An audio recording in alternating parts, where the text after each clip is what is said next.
tara mga kababayan, basagin natin itong mga hindorotot na bastos na mga DDS dyan sa Canada. Reaksyon na natin ito mga kababayan. Ma'am Claire, kumusta? Pwede mong sabihan yung president natin patuloy na imbestigahan ang flood control. Ang flood control, ibalik ang pera. Gunggong ka ba? Ha? Sinasabi niya raw, ibalik daw ang pera sa flood control. Eto na nga, di ba? Ang dami na napapakasuhan, ang dami na pong napapanagot at may mga naibabalik na pera. Noong panahon ba nung tatay ninyong karton, meron bang isa, dalawa, tatlo, apat, o kahit sino pang malalaking politiko o kahit maliliit na taga DPWH, meron ba siya na ipakulong? Ni isa wala, mga gunggong. Tapos, ang lakas ng loob ninyo na magsabi na ibalik ang pera at para namang may alam kayo dito sa Pilipinas. Umuwi kayo dito mga gunggong, mga hindorotot kayo, umuwi kayo ng Pilipinas, then saka kayo magpuputak, alamin nyo kung ano nangyayari dito sa Pilipinas. Nandiyan kayo sa ibang bansa, akala nyo alam nyo nangyayari dito sa Pilipinas? Mga gunggong. Binibilin nyo na lahat ng mga congressman, mga senador, at ang mga justice system. Mahiya naman kayo! Kayo ang mahiya. Naturingan kayo nandyan sa ibang bansa, nagkakalat kayo ng kabastusan ninyo. Pinapakita nyo na ganyan kayo ng mga Pilipino dyan sa Canada.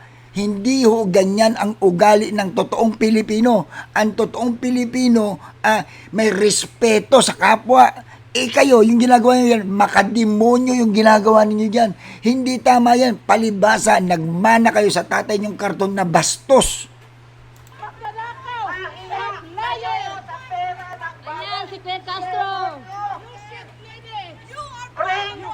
Tignan nyo kung gano'n kabastos, oh.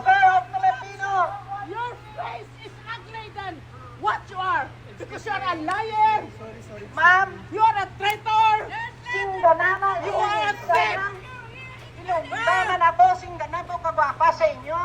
Pero Magnanakaw daw, theft daw. Anong ebidensya ninyo? Eto pa mga kababayan, panoorin pa natin to. Isa pa to. Isa pa tong lalaki na to. kapal ng mukha. Kaya!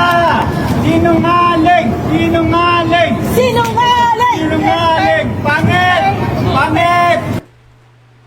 Ang kapal din ng mukha nitong gago na to na lalaki na to, no?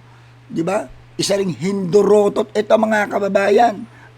Tingnan nyo paano pa sinabi. She's enabling the massive corruption in the Philippines. You pocketed billions of pesos! Talaga? Ano ebidensya ninyo? Ano ang ebidensya ninyo sa mga pinagsasabi nyo yan? Magpasalamat kayo, mabait pa si Atty. Claire dyan. Tandaan ninyo, yung binabastos ninyo ay isang abogado. Paano? Pag nagkaso sa inyo yan, kinasuhan kayo dyan, at sabihin nyo, patunayan yung mga aligasyon ninyo, meron ba kayong ebidensya?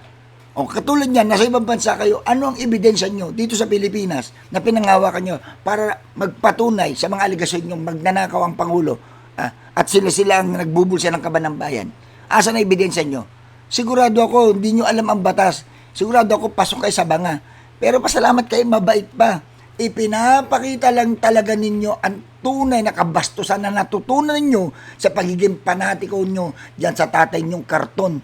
Mga hindorotot kayo, mga DDS dyan sa Canada. Kayo ang mga nakakahiyang Pilipino na nandyan.